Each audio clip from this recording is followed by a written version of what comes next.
Selections from the Book of Namwaran. Chapter 1. Namwaran was a righteous man who hearkened unto the Lord, and behold, he had lived all his days in the city by the river. For this city was a place devoted unto God, and he learned the ways of God when he was young. Yea, he learned the words of the prophets, even Suran and Achman, and even the words of Mashiach and Datara. And he knew of the history of the Mahadika, and how they had fallen from favour with God, and how they had divided themselves into tribes, each according to his own language. And he also learned of the kings who had risen among the people, and the rich people who did have dominion over the peoples of these lands. And behold, Namwaran did serve the people of the city, and did his part to keep righteousness upon the land. Now Namwaran was called of God to preach the gospel to the unbelieving people, and in the 21st year of his life he took himself up and began to teach the people. And yea, he did teach a great many people about the ways of God, and about his commandments. But behold, the people did reject him, for they were hardened in their hearts, and they did reject the ways of Mashiach. Now many people did become angered with the believers, for the believers did constantly send people to preach the gospel, and the unbelievers did grow tired of the intrusions of the believers into their lives, and they would that the believers should let them alone. Wherefore many non-believers did speak harshly unto the believers, and many did say, I was born unto the religion of my parents, and I shall die in the religion of my parents. And yea, their hearts were hardened. And it was because of this unwillingness to learn more of the ways of God, that God cursed them with poverty, and with plagues, and with contentions. And yea, the land was cursed with a great heat, even so much that all the land was bathed in bright sunlight during the day. And because of this great heat, the skin of the people was darkened. And God revealed unto the people through the prophets and teachers, that until the day shall come that the people return unto God, the cursing should remain. And after hearing this, many people did curse God, and because of their wickedness God did increase the curse upon the land, insomuch that there should be only 2 seasons, the season of the great heat, and the season of the great rain. And it shall remain so until the return of the Lord, during the time when the seasons shall be confused, and the world shall be in turmoil. Chapter 2. And it came to pass that Namwaran did speak all those things he was commanded, and after this manner did he teach the people. And it came to pass that many of the people did hate the believers, and they took up their weapons and went to war against the city by the river. And many believers were slain, but behold, they did repel the invaders. Now behold, upon hearing this, Namwaran did make his return unto the city by the river. And after many days he did arrive home. And behold, he found many of his family had been killed by the invaders. And Namwaran mourned greatly. But it was a time of great sorrow and joy, for behold, Ruman, the son of the brother of Namwaran, was yet alive, and being cared for by a family of believers. And he did run unto the son of his brother, and embrace him. And he wept greatly because of the joy he felt, for God had preserved the son of his brother. And he took the son of his brother unto his home, and together they did rebuild it. And Namwaran taught the son of his brother in the ways of God, in the same manner that he had been taught. Yea, he did teach unto the son of his brother the atonement of Mashiach. For Mashiach had been born in a faraway land, and there he suffered for the sins of all mankind, and he gave up his life. And it was through this that he overcame death, and because of his great sacrifice, all those who believe in him may be saved. And behold, Ruman did ask his father's brother, Is it enough for a man to believe in Mashiach? And Namwaran did say unto the son of his brother, What do the scriptures say? And Ruman said unto him, They do say that our works are as worthless scraps before God. And Namwaran did say unto the son of his brother, You speak correctly, for there is nothing we can do to enter the heavenly kingdom of God, except it be through Mashiach. Wherefore can a man who rejoiceth in wickedness and do all manner of sin enter into God's heavenly kingdom? And Ruman said unto him, Nay. And Namwaran spake, saying, But the man who doth believe in Mashiach, is it not written that all those who believe shall be saved? And the son of his brother did speak unto him, saying, Yea, it is written. But is it not also written that no dirty thing may enter into God's heavenly kingdom? And he saith unto the son of his brother, Yea, so it is enough to only believe. And Ruman spake, saying, Nay, for if one believes, but does not seek to obey the commandments, his belief is counted as naught. But only those who shall seek to obey the commandments and believe can enter into God's heavenly kingdom. And he spake unto Ruman, You speak the truth, for if a man believe but seeketh not to obey the commandments, his belief is a lie.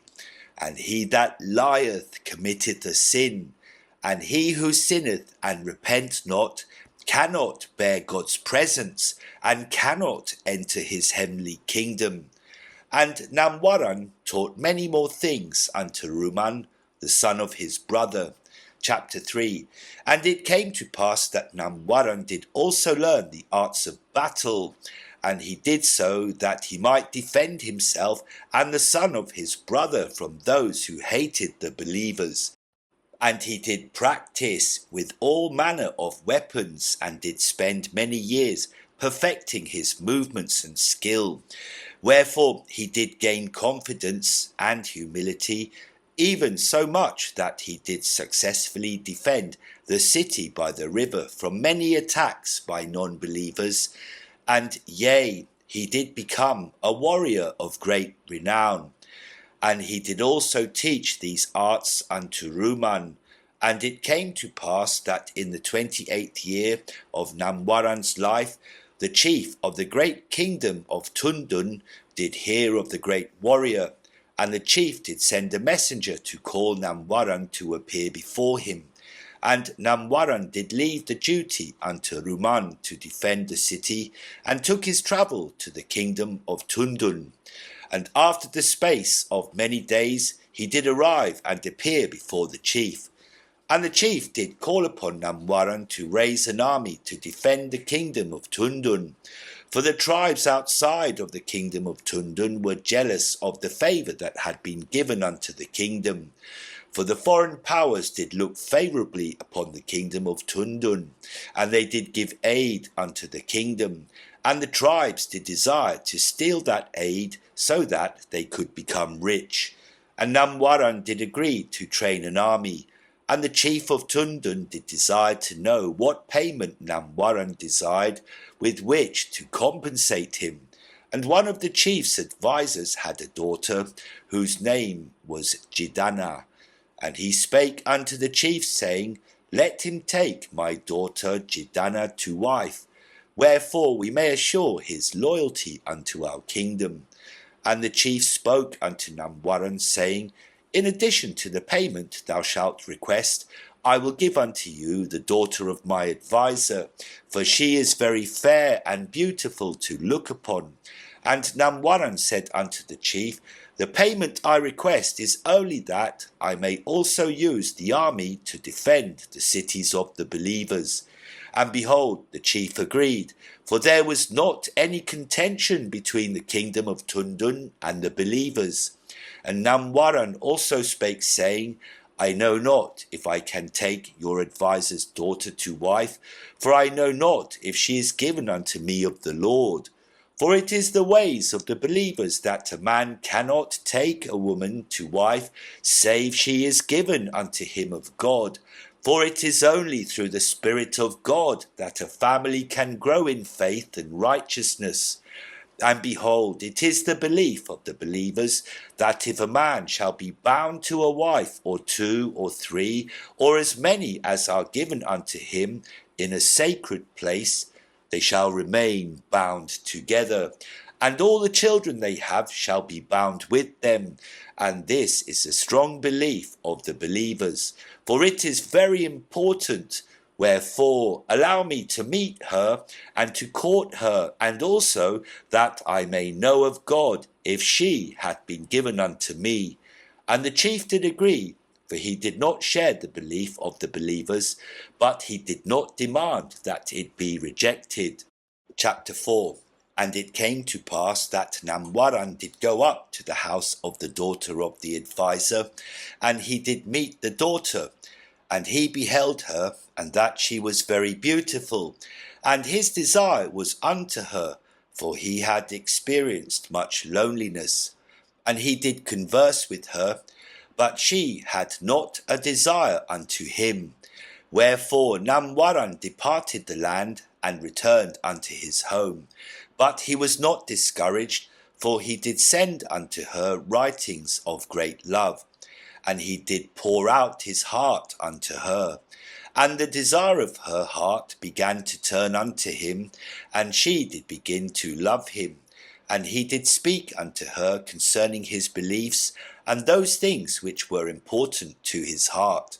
And it came to pass that Jidana did convert unto the ways of Mashiach, and she was baptized in the waters of the great bay, by the city of the river.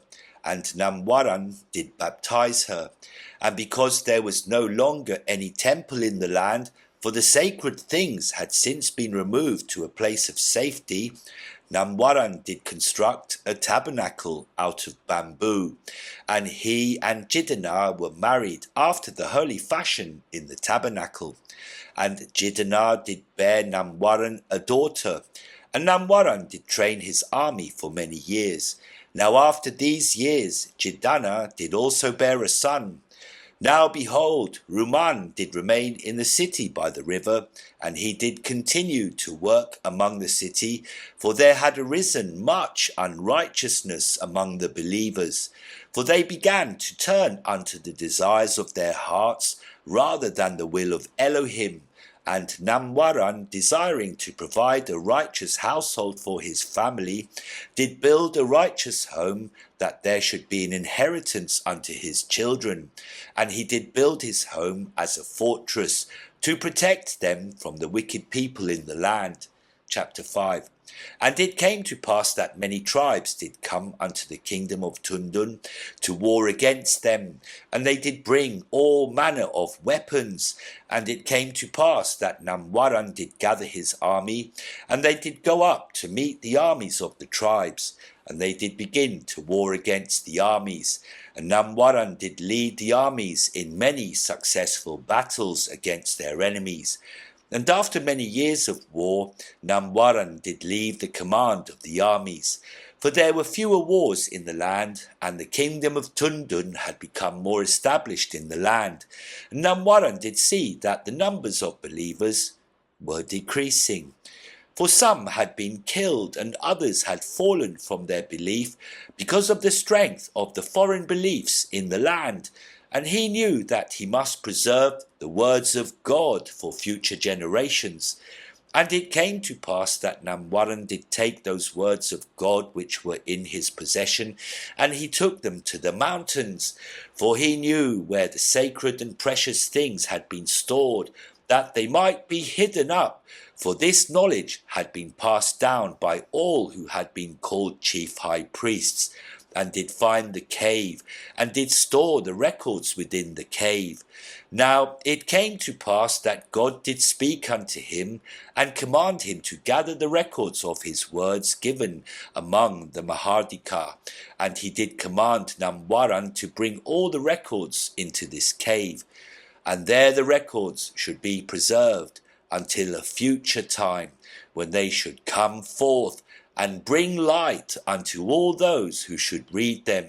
And behold, Namwaran took himself and went abroad in the land, and did gather many records. And he went from city to city to gather records.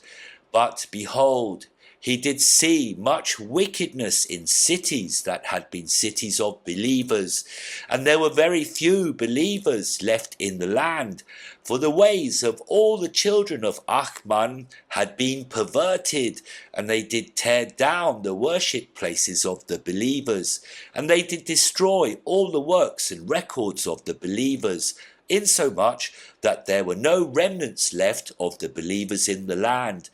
And this was the reason Namwaran did gather the records, and he did preserve copies of the records from destruction. Apologies, it seems like chapter 6, 7 and 8 are missing, or either this book has been chaptered incorrectly. But let me continue. Chapter 9. And behold, Namwaran did journey into a southern land, for he knew of a record that did exist there. And he entered the land and went unto the keeper of the records, and he did request to review the records. And the keeper of the record did give him permission to view the records, and Namwaran did enter into his house and read the records. And Namwaran did find the record which he knew was there, and it was called the Record of the Ancients. And it was so named, for it did contain a record of the history of the world, from the time of Adam until the time that an ancient people did travel unto these lands. For it did also contain a record of those who were charged with keeping these records, for they did disperse in the earth and become inhabitants of these islands.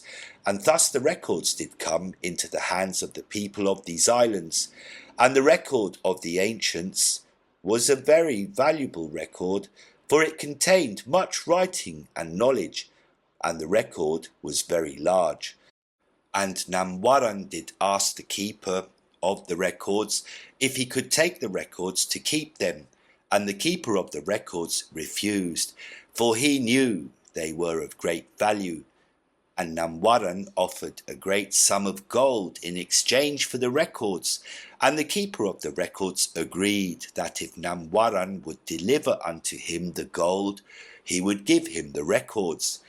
And behold, Namwaran did take leave of the keeper of the records, and he did travel to the territory of a nearby chief, who was an ally of the chief of Tundun.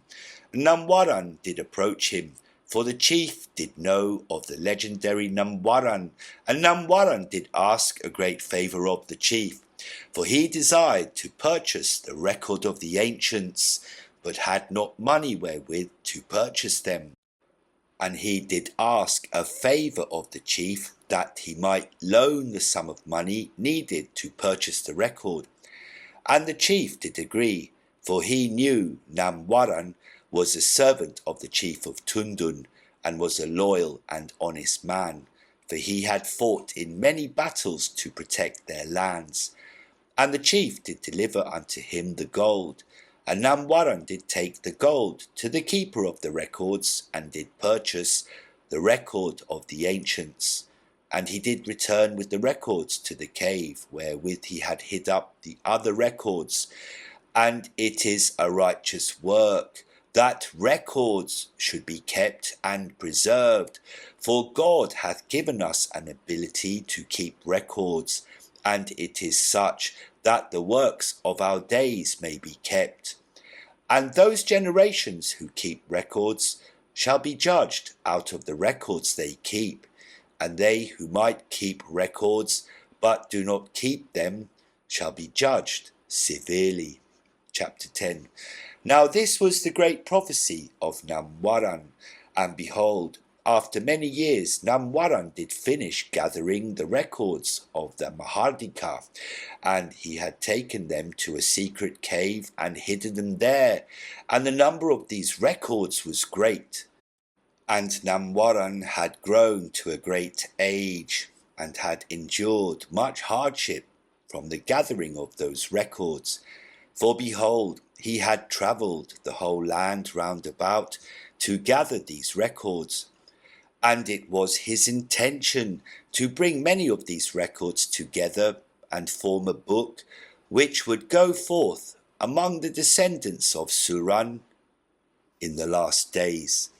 But behold, Namwaran did pass away before he could begin the work, and he died in favour with God, for he had brought to pass much righteousness, and he was a righteous man.